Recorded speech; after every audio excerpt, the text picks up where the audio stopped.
A symbol of Berlin, Germany, Air Berlin was Germany's second largest airline at its peak, operating up to 100 aircraft across Europe and North America from its hubs at Berlin and Dusseldorf.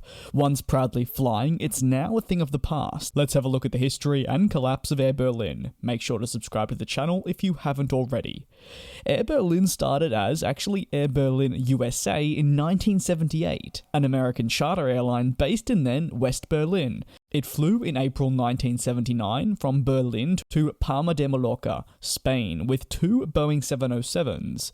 It was originally established as an American airline though, as during that time, only airlines from France, the United Kingdom, and the United States were allowed to fly into the then West Berlin.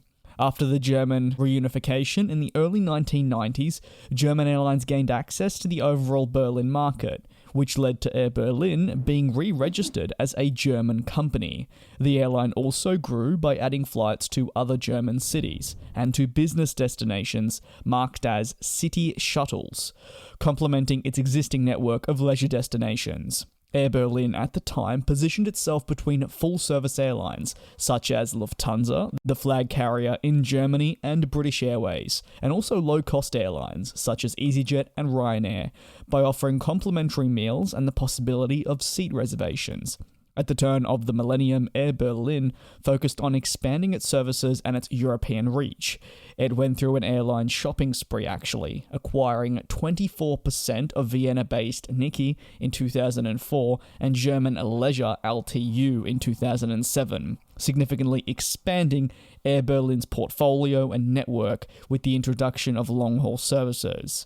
However, other acquisitions/partnerships actually failed, such as with Germany in the early 2000s and Condor, which was a result of the worsening market conditions.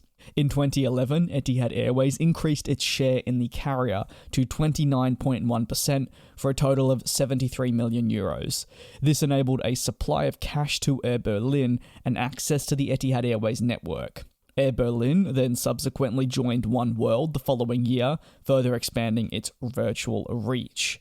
The years followed are among Air Berlin's definitely most turbulent, with losses continuing and challenges threatening the survival of the airline.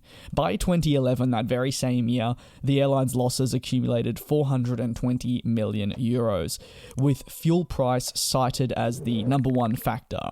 The airline started to reshape its network and focus, with loss-leading routes being cancelled. Remaining aircraft on order were also canned, and the selling and leaseback of its current fleet. In 2014, 3 years later, the losses decreased to around €376 million.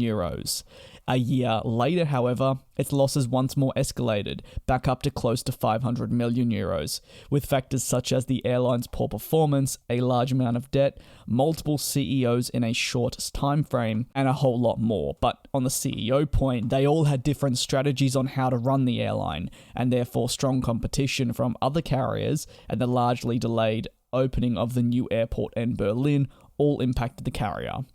In 2016, a new project to turn around the airline was announced, dubbed the New Air Berlin.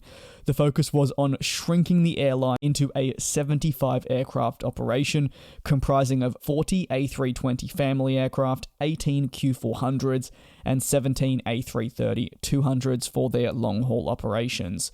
Route strategy was changed too, from 140 destinations to 70, with a core focus on Berlin and Dusseldorf, and a smaller focus on Munich and Stuttgart. The focus was also changed from leisure destinations to Scandinavia, Italy, and Eastern Europe.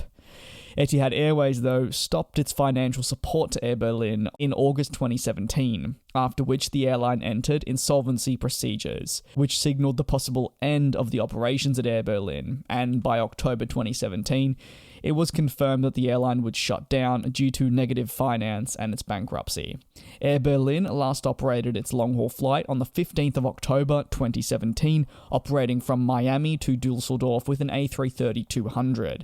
Air Berlin's overall last flight was on the 27th of October the same year by an A320, flying from Munich to Berlin with a special call sign Air Berlin forever. The flight marked the end of a carrier, and Berlin's general ambassador to the world and an icon of the city. In regards to competition, they had really a lot coming from low-cost carriers such as mentioned Ryanair and EasyJet. Giant German carrier Lufthansa was also the main competitor for them, along with their low-cost brand Eurowings, eating market share in both Berlin and Dusseldorf and making it hard for an airline like Air Berlin to really justify operations. Their financial situation was always in the red, and losses unfortunately accumulated through the years, with them being unable to turn it around. While Etihad Airways gave the company a massive boost in capital, it turned out that both Etihad Airways and Air Berlin had actually just lost a lot of money over the years, and it turned out to be a poor investment that really only prolonged the inevitable. The aviation scene is brutal, and often it's tricky to survive. An airline must find ways, with usually a clear strategy, unified fleet, cost control, and other contributing factors. And Air Berlin lacked. While they were a great airline, the brutal effects of the industry, years of losses, and Etihad Airways stopping financial service all contributed to their demise. What are your thoughts on the carrier? You can let us know down below in the comments. We thank you very much for the support here on GlobeTrotting, and we'll see you next time.